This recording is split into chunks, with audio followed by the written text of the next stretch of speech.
आज कौन सा वार है? जम के बोलो। मंगलवार। सावन के महीने में मंगलवार का जो दिन होता है उसको मंगला गौरी की व्रत का दिन कहते हैं। हमें इधर का नहीं मालूम कि इधर मंगला गौरी व्रत होता है कि नहीं होता। होता है? आप लोगों का है व्रत? इधर साइड भी होता है मंगला गौरी? तो जितनी भी मेरी जीजियां मंगला गौरी व्रत कर रही हैं सबके चरणों को मैं नमन करता हूं, प्रणाम करता हूं। आप सभी को मेरी ओर से अखंड सौभाग्यवती होने का मंगला गौरी व्रत की बहुत बहुत बधाई। बहुत बहुत। आज ये कथा मंगला गौरी व्रत के दिन इसलिए सुना रहे हैं जिससे जितनी भी मेरी जीजियां हैं जो जिस कामना से आई हैं भगवान उनके हाथ का चूड़ा, पाँव की बिछुड़ी, मांग का सिंदूर, मस्तक की बिंदी मेरा भोले भंडारी मंगला गौरी व्रत की साक्षी में पूर्ण करे। खूब आनंद के साथ अखंडता उनके जीवन में हो और अखंड सौभाग्यवती हो, ये भाव से आज ये चंचुला देवी का चरित्र अपन लिया।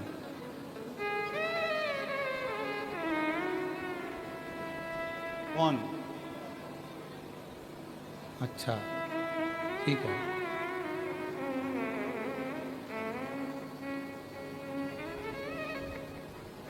तो आज ये मंगला गौरी का जो चरित्र, मंगला गौरी के दिन में, आज मंगला गौरी व्रत के दिन पर जो चरित्र आया है उसको सावधानी से सुनो।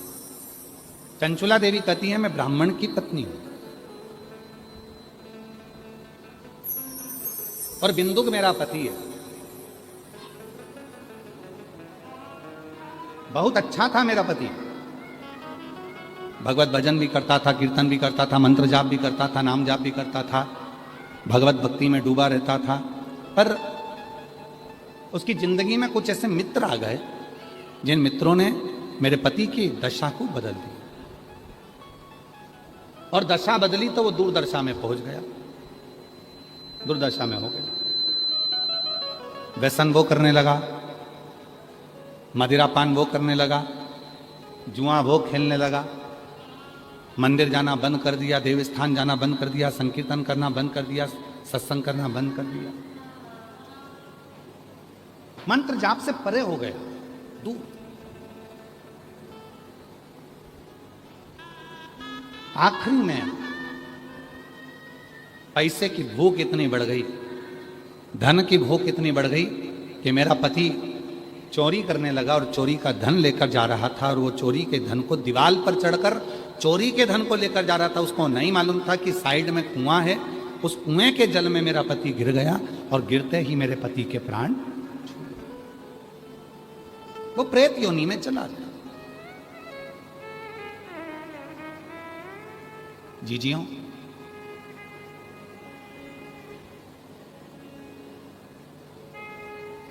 मंगला गौरी व्रत जो माताएं करती हैं उनको तो मालूम होगा कि श्रावण के महीने में मंगलवार के दिन यह मंगला गौरी व्रत होता है। कुंवारी लड़कियां भी करती हैं, शादीशुदा माताएं भी करती हैं और जगत की जितनी नारियां हैं इस मंगला गौरी व्रत को अपनी कामना के लिए करती हैं। 16 चीजों का इसमें दान दिया जाता है, 16 वस्तुएं इसमें दान करी जाती हैं, 16 चीजें इसमें दान किए जाते हैं। चंचुला देवी ने जैसे ही देखा कि मेरा पति प्रेत योनि में पड़ गया और इस प्रेत योनि में पड़ने के बाद इसकी गति नहीं होगी, इसकी गति नहीं हो सकती, अब इसको प्रेत योनि से मैं मुक्त कैसे करूं? मैं क्या करूं? मैं क्या करूं कि ये प्रेत योनि से मुक्त हो जाए?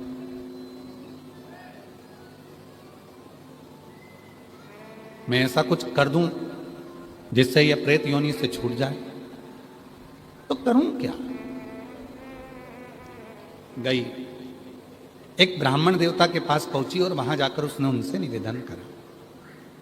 ब्राह्मण देवता ने कहा तुम्हारी पति तो इतना गलत था, जुआ खेलता, मदिरा पीता, मांसाहार करता, वेश्यावृत्ति करता, गलत काम करता, तो उसको तो प्रेत योनि में जाना ही था। डीले कम कर दो, डीले कम कर दो, उसको तो प्रेत योनि में जाना ही था। अब उसके लिए क्या करोगी? चंचुला देवी ने ब्राह्मण देवता से कहा बाबा मैं भी ब्राह्मणी हूं, ब्राह्मण की पत्नी हूं, पर बात इतनी सी है कि मेरा पति स्वप्न में आता है और बोलता है कि मेरी मुक्ति नहीं हुई, मेरा मोक्ष नहीं, प्रेत की योनि में पड़ा, भटक रहा। कभी वो मुझे श्वेत कपड़े में दिखता है, कभी मुझे वो सफेद वस्त्र में नजर आता है, कभी एकदम विकराल सा रूप रख लेता है, कभी उसके दांत बड़े नजर आते हैं, कभी उसकी बड़ी बड़ी आंखें नजर आती है, कभी बाल बिखरे नजर आते हैं, कभी उसका स्वरूप मुझे समझ नहीं आता, उसका स्वरूप क्या है, मेरे को समझ में नहीं आता कि उसका स्वरूप क्या है। मैं उसको जान नहीं पा रहा, मैं बड़ी दुखी हूं। ब्राह्मण देवता ने कहा कि अगर तुम्हारा पति प्रेत योनि में है तो उसके लिए तुम्हारे को मैं एक संत का पता देता हूं, संत के पास जाओ, उस साधु से पूछो। साधु के पास गई, बाबा जी मेरा पति प्रेत योनि में पड़ा हुआ है, उसकी मुक्ति नहीं हो रही है, उस मुक्ति का मैं जतन क्या करूं, उसकी मुक्ति का साधन क्या करूं, उसकी मुक्ति के मैं करूं क्या, उसकी मुक्ति उपाय क्या करूं। शंभु शंभु शंभु शंभु शंभु शंभु शंभु, उसकी मुक्ति का मैं यत्न क्या करूं, उसकी मुक्ति का उपाय क्या करूं। शंभु शंभु शंभु शंभु शंभु शंभु, उसकी मुक्ति का मैं यत्न क्या करूं, उसकी मुक्ति का मैं उपाय क्या करूं, क्या उपाय करूं, क्या यत्न। आप जो बताएं मैं यत्न करने को तैयार, मैं उपाय करने को तैयार, आप जो उपाय बोलोगे मैं वो उपाय कर लूंगा। संत ने कहा उस तीर्थ में चले जाओ और उस तीर्थ में जाकर यज्ञ करो। वो यज्ञ 11 दिन तक चलना चाहिए, और 11 दिन तक अगर वो यज्ञ चलेगा और उस यज्ञ में तेरे पति को मुक्ति मिल जाए। एक यज्ञ करवा लिया चंचुला देवी ने, पर पति को मुक्ति नहीं। आज ये चरित्र निकला है तो मेरी जितनी जीजियां बैठी हैं कि चंचुला देवी ने श्रावण के महीने में जो मंगला गौरी व्रत का जो कर्म यहाँ पर वर्णन आता है, बड़ी प्रेम की कथा है, आप बहुत सावधानी से सुनिएगा। संसार की पहली स्त्री थी चंचुला देवी, संसार की पहली नारी थी चंचुला देवी, जिसका पति मर गया था, प्रेत योनि में पड़ गया था, और प्रेत योनि में पड़ने के बाद भी चंचुला देवी वेधव्य होने के बाद, विधवा होने के बाद, मंगला गौरी की कृपा से, शिव की कृपा से, मां जगत जननी की कृपा से वापिस अखंड सौभाग्यवती हुई थी और पति के लोक को चली गई। आज संपूर्ण देशवासी जितने आस्था चैनल पर सुन रहे हैं, जितने फेसबुक यूट्यूब पर सुन रहे हैं, जितने सोशल मीडिया पर सुन रहे हैं, और जितने इस भिलाई जयंती स्टेडियम की पवित्र धरा पर कथा को श्रवण कर रहे हैं, अपने जीवन में उतारिएगा। आज की कथा आपके जीवन को सुख प्रदान करने वाली, आपके जीवन को लाभान्वित करने वाली।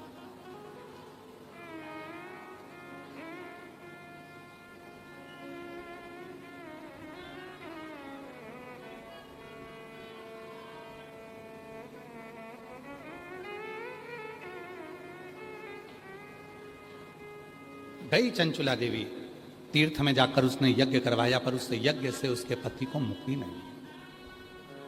पति फिर दर्शन दिया, और अब की बार पति आया तो वो एक छोटे से सर्प के रूप में उसके कक्ष में आ गया, और कक्ष में आकर उसके जिस जगह पर वो जिस स्थान पर सोती थी, उसी स्थान के कोने में वो बैठा। एक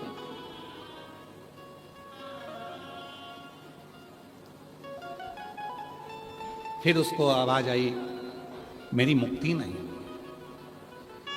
मेरी मुक्ति नहीं। फिर गई, बाबा साधु जी, संत जी बताओ मेरे पति को मोक्ष कैसे मिलेगा। तो कहा इतने महीने तक आपको व्रत रखना पड़ेगा, और उस व्रत को रखने के बाद इतना सामग्री आपको पूजन कराना पड़ेगा, और इतनी सामग्री का आपको दान देना पड़ेगा। चंचुला देवी ने व्रत रखा। कहते हैं 2.5 वर्ष तक चंचुला देवी उस व्रत को करती रही। 2.5 वर्ष जो व्रत संत ने बताया था, वो 2.5 वर्ष तक चंचुला देवी ने करा। 2.5 वर्ष में चंचुला देवी केवल जल का आचमन करती थी, जल का आचमन चंचुला देवी करती थी, उसके सिवाय कुछ न लेती थी। ऐसी दुर्बल सी चंचुला देवी 2.5 वर्ष में हो गई थी। 2.5 वर्ष में एकदम दुर्बल हो गई थी। कुछ भी शरीर में नहीं था, केवल हार्ड शरीर में हड्डियां ही हड्डियां थी और जी चमड़ी थोड़ी सी चढ़ी हुई थी, मांस पूरा गल चुका था। चंचुला देवी एकदम दुर्बल हो गई थी, एकदम दुर्बल। पूरा व्रत कर लिया, दान कर लिया, पुण्य कर लिया, उपवास कर लिया, यज्ञ कर लिया। अब चंचुला देवी ने विचार करा, अब तो मेरा पति को प्रेत की योनि से मुक्ति मिल गई होगी। चंचुला देवी वापस अपने घर पर आई। घर पर आकर चंचुला देवी ने फिर विश्राम करा और विश्राम करने के बाद प्रातः में उठी, उठकर भोजन बना रही थी और भोजन बनाते समय खिड़की में से आवाज आई, भूख लगी है, भोजन दे, मुझे भूख लग रही है, भोजन दे, मैं भूखा हूं, भोजन दे। जो खिड़की में से झांका, चंचुला देवी ने तो कोई नजर नहीं आया। फिर भोजन बनाने बैठी तो फिर आवाज आई, मुझे भूख लगी है, भोजन दे दो। चंचुला देवी ने आवाज लगाकर कहा, मैं खिड़की में से झांकती हूं, कोई मुझे दिखता नहीं है, तुम कौन हो जो तुम भूख से व्याकुल हो और मुझसे भोजन मांग रहे हो। तभी बिंदुक फिर आवाज लगाकर बोला, चंचुला मैं तेरा पति बिंदुक प्रेत योनि में पड़ा हूं, मेरी मुक्ति नहीं हुई है। चंचुला कहती है, मैंने यज्ञ करवा दिया, मैंने पूजन करवा दी, मैंने व्रत करवा दिया, मैंने उपवास करा दिया, मैंने दान दे दिया, मैंने अनुष्ठान करा दिया, मैं सारे तीर्थों में घूम कर आ गई, सारे तीर्थ में होकर आ गई और हर जगह पर मैंने सब कुछ किया। अब केवल मेरे पास कुछ भी धन नहीं बचा है, केवल जिस छोटे से झोपड़े में मैं रहती हूँ, इस झोपड़े को बेचने के सिवाय मेरे पास साधन नहीं है। मेरे जितने जेवर थे मैं सब बेची आई, क्योंकि अब कुछ बचा नहीं है। यज्ञ कराना है तो थोड़े धन की जरूरत पड़ेगी, अनुष्ठान कराना है तो धन की जरूरत पड़ेगी, उपवास करा है तो भी धन की जरूरत पड़ेगी, और कोई पाठ पूजन करना है तो भी धन की जरूरत पड़ेगी। मेरे पास अब धन नहीं बचा है, मैं कैसे तुम्हारी मुक्ति का साधन ढूंढूं, मैं कैसे तुम्हें मुक्त कर दूं, कैसे मुक्त। चंचुला की आज आंख में से जल बह रहा था और रो रही थी चंचुला, आंख में से जल निकल रहा, जल समझ नहीं पा रही मैं क्या करूं, रो दी, बिलख दी, चल दी, खूब रो रही थी, खूब। गांव के लोग काशी जा रहे थे। चंचुला ने मन में सोचा कि अब मैं भी इनके पीछे पीछे चली जाती। धन नहीं था, पैसा नहीं था, संपदा नहीं थी, सारे गांव के लोग गाड़ी में जा रहे हैं और चंचुला देवी उनके पीछे पीछे, उसी बैलगाड़ी के पीछे, उसी गाड़ी के पीछे अपनी कहार लेते हुए भगवान का नाम लेती लेती काशी की ओर चल दी। काशी में जैसी चंचुला देवी पहुंची, अभी आपको कथा में कहा था, कथा के प्रारंभ में कहा था कि कोई हमारा और आपका कोई संबंध पुराना शिव से होगा, तभी बाबा काशी बुलाता है, तभी बाबा मंदिर बुलाता है, तभी बाबा शिव पुराण में बुलाता है। कोई पुराना संबंध आपका और हमारा होगा तो बाबा ने कथा में बुलाया, तो बाबा ने कथा में आपको बिठाया, तो बाबा आपको कथा सुनवा रहा है, तो बाबा आपको मंदिर तक पहुंचा, तो बाबा की कृपा। ये शंकर की उदारता और शिव की उदारता के बिना कुछ नहीं, शिव की उदारता के बिना कुछ नहीं। चलिए चंचुला देवी पीछे पीछे चंचुला, और चंचुला देवी जब पीछे पीछे पीछे पीछे चली हैं, काशी के लिए जा रही हैं, कुछ भी नहीं है चंचुला के पास, ना भोजन के लिए है, ना पहनने के लिए, ना भोजन, ना पहनने, ना ज्यादा वस्त्र है, ना ज्यादा आभूषण है, कुछ।